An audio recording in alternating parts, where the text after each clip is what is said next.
Welcome to aking YouTube channel, Croy Narang Officials. Another sharing knowledge, another DIY repair na naman po ang ating gagawin. Kaya let's start.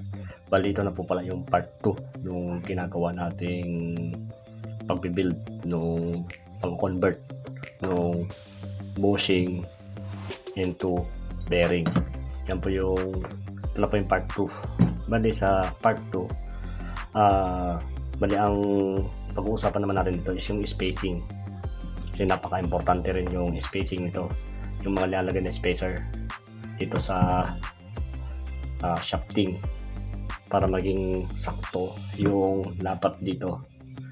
Kasi once na nagbago ka ng bearing is mababago na rin yung spacing niya. Na dapat mong tingnan dito pag maglagay ka ng spacing is yung yung rotor. Sa rotor, ito may pinakaguhit dito. Itong guhit na to, dapat yan sasakto siya dito sa stator. Sa pinakaguhit naman dito, yan, dito sa guhit na yan. Dahil sa pinago mo na siya, maglalagay ka lang ng maraming spacer para po maging sakto pa rin yung space niya. Bali, maglalagay tayo. Bali, ito yung shafting tsaka yung rotor. Tapos maglalagay lang tayo ng ito. Lagay muna natin ito. Tapos maglalagay tayo ng mga spacer to.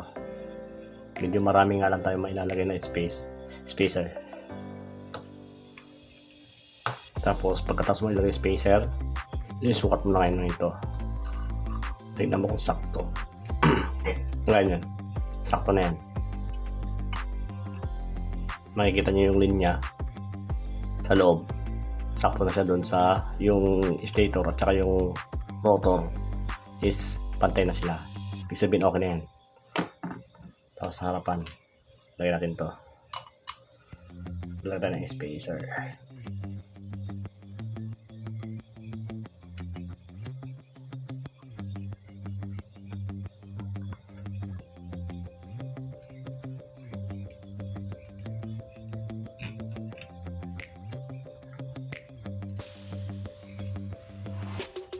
Para pagka sobra, magbabawas tayo.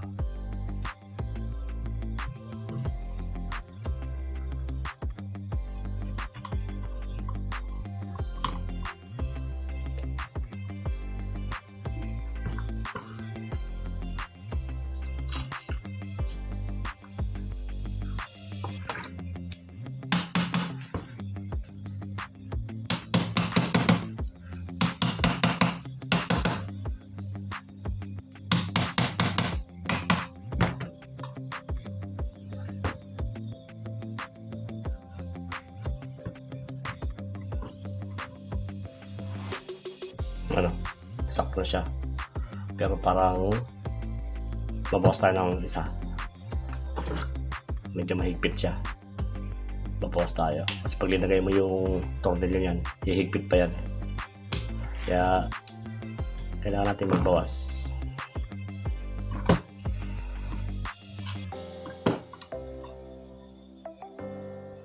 Bawas tayo ng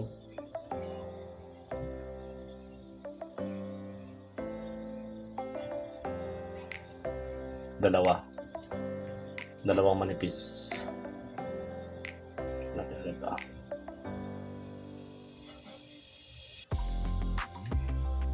Balik natin.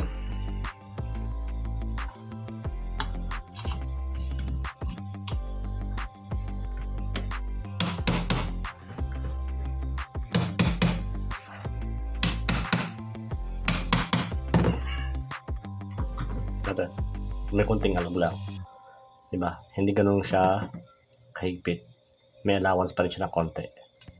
Tapos yung ikot niya smooth.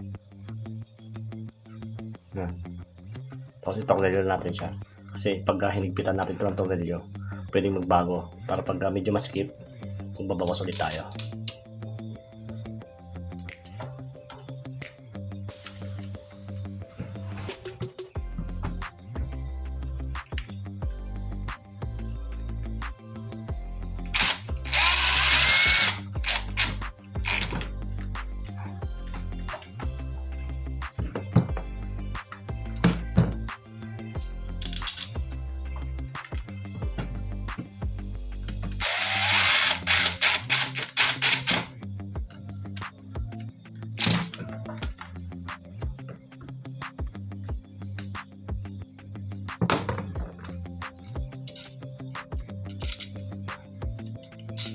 bago natin kumpletahin.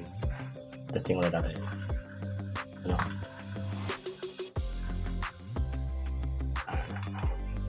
Okay na. Gawin natin ito lahat.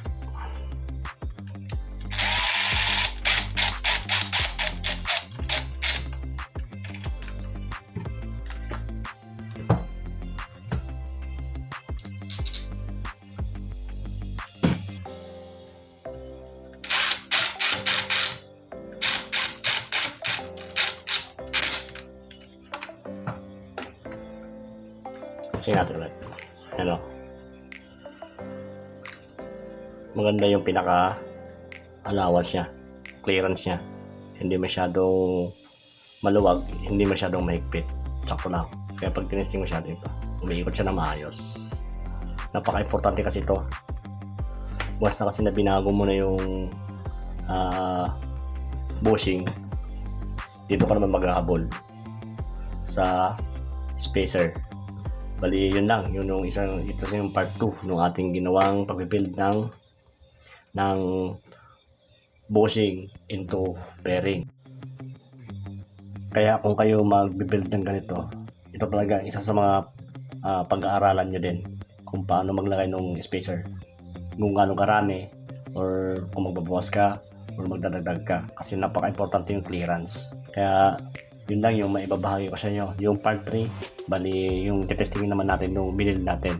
Kung magiging ano yung kanyang magiging takbo. Kung magiging smooth ba siya, maingay, kung ano yung magiging outcome ng ating ginawa na pag-build. No? Kaya sa next na part 3, testing naman tayo ngayon. Kaya hanggang dito na lang ang aking video at sana yung nagustuhan nyo at kung nagustuhan mo, huwag mo kalimutan mag-subscribe sa aking YouTube channel at pakipindot mo na rin yung notification bell button para ma-update ka sa ilalabas ka pang mga bagong video. Kaya hanggang sa muli, this is Roy Narang Officials. See you sa next video.